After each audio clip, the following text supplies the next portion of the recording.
नमस्कार छात्रों।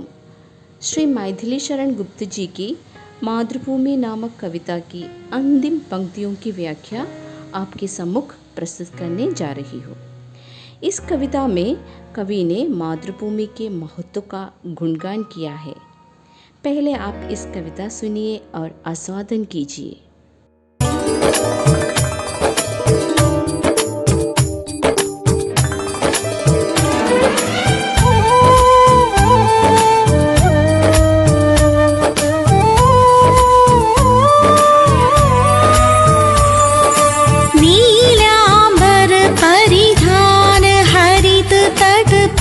सुंदर है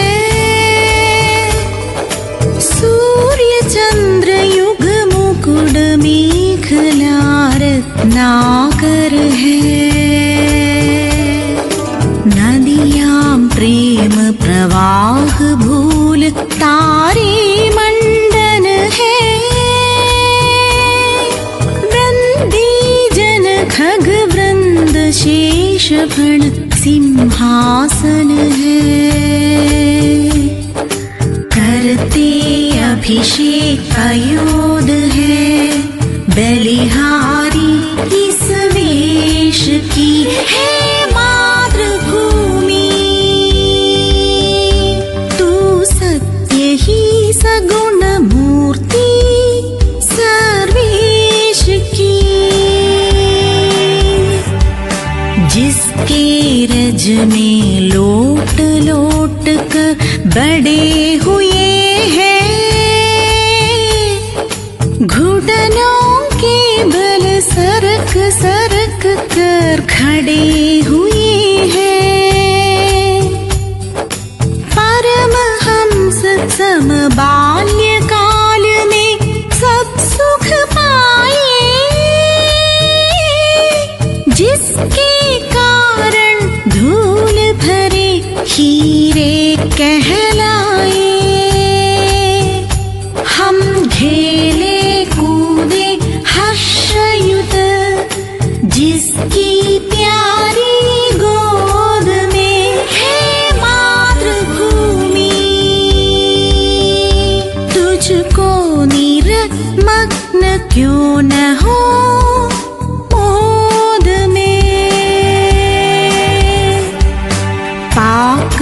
तुझसे सभी सुखों को हमने भोगा। तेरा प्रत्युपकार कभी क्या हमसे होगा।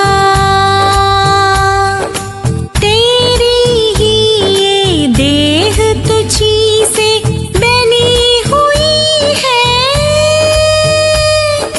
बस तेरे ही सुरस सार से सनी हुई है।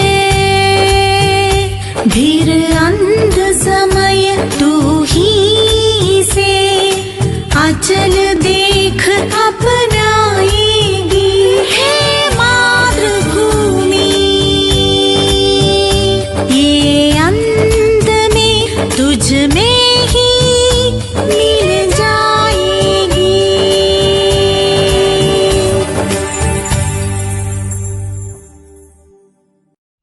पहली पंक्तियाँ इस प्रकार है। पाकर सभी सुखों को हमने भोगा। तेरा प्रत्युपकार क्या हमसे होगा। भोगना അനുഭव करना അനുഭവിച്ചറിയുക टू एक्सपीरियंस എന്നാണ് ഇതിൻ്റെ അർത്ഥം। इन पंक्तियों में कवि मातृभूमि को अपनी माँ की तरह माना है।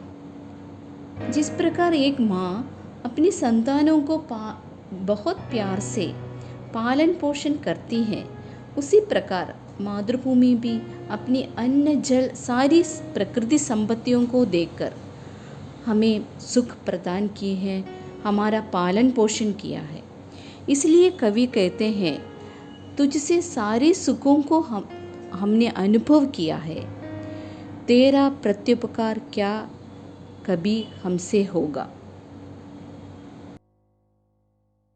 इसका मतलब यह है कि मातृभूमि का प्रत्युपकार करने में हम असमर्थ हैं।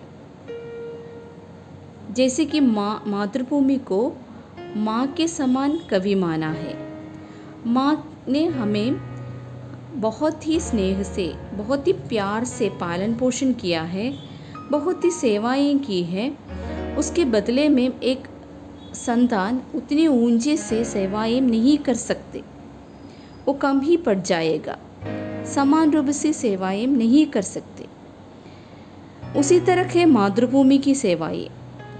मातृभूमि की सेवाएं इतनी ऊंची है, उसके तुल्य रूप से या समान रूप से हम कुछ नहीं दे सकते। यदि हम दे दूं तो वो कम ही पड़ जाएगा। इसलिए कवि कहते हैं कि तेरा प्रत्युपकार असंभव है, क्योंकि मातृभूमि की सेवाएं अनगिनत है, अपार है। यही इन पंक्तियों का अर्थ है. മലയാളത്തിൽ ഇതിൻ്റെ വ്യാഖ്യാനം ഇപ്രകാരമാണ്. കവി മാതൃഭൂമിയെ തൻ്റെ അമ്മയ്ക്ക് സമാനമായാണ് കണ്ടിരിക്കുന്നത്.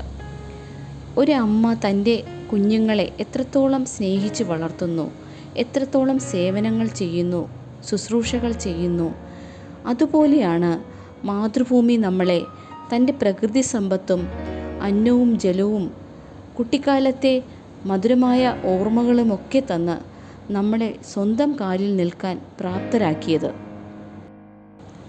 ഒരമ്മ തൻ്റെ സന്താനങ്ങൾക്ക് നൽകുന്ന സ്നേഹവും സേവനവും ശുശ്രൂഷയുമൊക്കെ എത്രയോ ഉയർന്നതാണ്, എത്രയോ മഹത്വമേറിയതാണ്. അതിനു പകരമായി സന്താനത്തിന് തുല്യമായ രീതിയിൽ ഒന്നും ചെയ്യാൻ സാധിക്കുന്നില്ല. അതുപോലെയാണ് മാതൃഭൂമി നമുക്ക് നൽകിയിരിക്കുന്ന സേവനങ്ങൾ.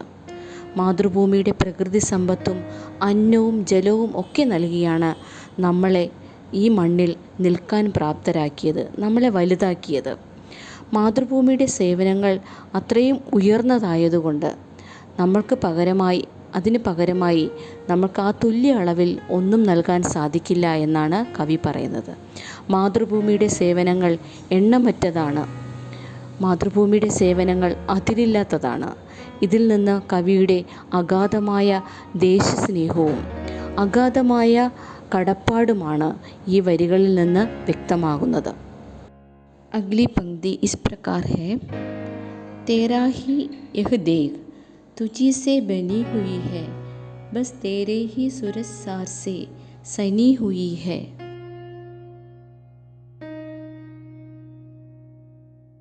देह माने शरीर, बॉडी. സുരസ് രസീല, ജ്യൂസി, രസം നിറഞ്ഞ. സാർ മാനെ തത്വം, ഫിലോസഫി. സന്ന മാനെ ഖുൽന, ഡിസോൾവ്, അലിഞ്ഞു ചേരുക.